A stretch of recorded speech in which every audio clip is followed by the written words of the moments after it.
എല്ലാവർക്കും ബിജീസ് കിച്ചൻ്റെ പുതിയൊരു വീഡിയോയിലേക്ക് സ്വാഗതം. ഇന്ന് നമ്മൾ ചെയ്യുന്നത് ഒരു സ്നാക്സ് ആണ്, അതും സോയാ ചങ്ക്സും ഉണ്ട്. അപ്പം ഞാൻ സോയാ ചങ്ക്സ് ഒന്ന് തിളച്ച വെള്ളത്തിൽ ഇച്ചിരി ഇട്ടതിന് ശേഷം അതങ്ങ് ഓഫാക്കിയിട്ട് ഇച്ചിരി കഴിഞ്ഞതിന് ശേഷം പിന്നെ അത് നന്നായി അതൊന്ന് പിഴിഞ്ഞതിന് ശേഷം വീണ്ടും തണുത്ത വെള്ളം ഒഴിച്ചിട്ട് 1-2 പ്രാവശ്യം ഞാനതൊന്ന് ഞെവിടി പിഴിഞ്ഞെടുക്കുവേ. അപ്പം ഞാനിവിടെ ഒരു 3-4 ബ്രെഡ് നമ്മുടെ മിക്സിയുടെ ചെറിയ ജാറിലിട്ടൊന്ന് പൾസ് ചെയ്തെടുത്തിട്ട് അതൊന്ന് പാനിൻ്റെ അകത്തിട്ട് ചെറിയ തീയിൽ ഇതൊന്ന് ചൂടാക്കി എടുക്കുന്നുണ്ട്.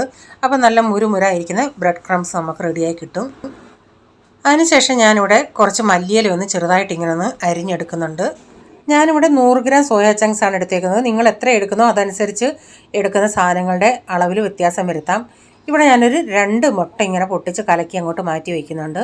പിന്നീട് ഞാനൊരു 3 ഉരുളൻകിഴങ്ങ് കുക്കറിൽ നന്നായി ഒന്ന് 2-3 വിസിലടിച്ചൊന്ന് എടുത്തിട്ടുണ്ട്. കാരണം അത് കൈ കൊണ്ട് ഓട്ടയ്ക്കുന്നുണ്ടെങ്കിൽ നന്നായിട്ട് ഉടഞ്ഞ് കിട്ടണം. അപ്പോൾ സോയാ ചങ്ക്സ് ഒന്ന് തണുത്തതിന് ശേഷം മിക്സിയുടെ ജാറിലിട്ട് ഞാനൊന്ന് പൾസ് ചെയ്തെടുത്തായിരുന്നു. അതിലേക്ക് 2 മീഡിയം സൈസിലെ സവാള, ആ മല്ലിയില, ചെറിയൊരു കഷ്ണം ഇഞ്ചി, പച്ചമുളക്, കറിവേപ്പില, ഒരു തണ്ട് കറിവേപ്പില വട്ടത്തിലരിഞ്ഞത്. ഇതിലേക്ക് ഞാൻ നമ്മൾ ആ വറുത്ത ബ്രെഡ് ക്രംസിൽ നിന്ന് ഒരു 3 ടേബിൾ സ്പൂൺ ചേർക്കുന്നുണ്ട്.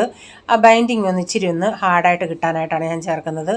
ഇതിലേക്ക് ഞാൻ 1 ടീസ്പൂൺ ഗരം മസാല, 1/2 ടീസ്പൂൺ മഞ്ഞൾപ്പൊടി, 1.5 ടീസ്പൂൺ കാശ്മീരി മുളക് പൊടി, എരിവൊക്കെ നിങ്ങളുടെ എരിവിനനുസരിച്ച് കൂട്ടുകയും കുറയ്ക്കുകയും ചെയ്യാം, ആവശ്യത്തിനുള്ള ഉപ്പ്, ഇതെല്ലാം ഇട്ടിട്ട് കൈ കൊണ്ട് നന്നായി നമുക്കൊന്ന് ഇതൊന്ന് ഞെവിടിയെടുക്കാം. ഞാനിതിലേക്ക് ഇച്ചിരി കടലമാവ് കൂടെ ചേർക്കുന്നുണ്ട്. കടലമാവിൻ്റെയൊക്കെ അളവ് ഞാനിപ്പം 2 ടീസ്പൂണാണ് ഇട്ടത്. നിങ്ങൾക്ക് എങ്ങനെയാണ് അതിൻ്റെ കോട്ടിംഗ് എന്ന് വെച്ചാൽ അതനുസരിച്ച് ചേർക്കാം. ഞാനിപ്പോൾ 2 ടീസ്പൂൺ ഇട്ടു. പിന്നെ ഞാൻ ലാസ്റ്റിൽ ഇങ്ങനെ നമ്മളൊന്ന് ഇതൊന്ന് ഉരുട്ടി നോക്കിയാണെങ്കിൽ അത് ഇച്ചിരി ശരിയായില്ല. അതുകൊണ്ട് ഞാൻ 2 ടീസ്പൂൺ കൂടെ കടലമാവ് ചേർത്തായിരുന്നേ.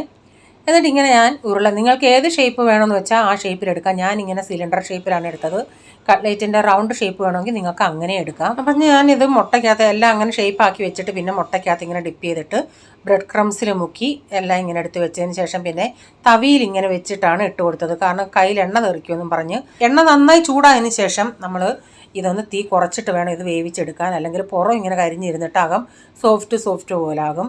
എന്നാലും സോയാ ചങ്ക്സ് ആയതുകൊണ്ട് ഒത്തിരി അങ്ങ് നല്ല മുറുമുറായിരിക്കത്തില്ല, ഇച്ചിരി സോഫ്റ്റ് ആയിരിക്കും. അപ്പോൾ തീ ഒന്ന് മീഡിയം ഫ്ലെയിമിൽ ഇട്ടിട്ട് തിരിച്ചും മറിച്ചുമൊക്കെ ആദ്യം 1-2 മിനിറ്റ് ഇളക്കരുതേ. പിന്നെ കളറൊക്കെ ഒന്ന് മാറി വരുന്ന ഉടനെ ഒന്ന് തിരിച്ചിട്ട് കൊടുക്കണം.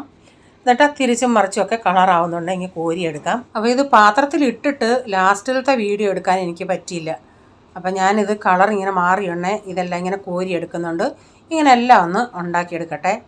അപ്പോൾ ഈ വീഡിയോയുടെ ഫുള്ളായിട്ടുള്ള വീഡിയോ ആർക്കെങ്കിലും കാണാൻ താല്പര്യം ഉണ്ടെങ്കിൽ ഞാൻ ബിജീസ് കിച്ചൻ ചാനൽ വ്ളോഗിൽ ഇട്ടിട്ടുണ്ട്. അപ്പോൾ ഇന്നത്തെ വീഡിയോയിലെ വിശേഷങ്ങൾ ഇതൊക്കെയായിരുന്നേ.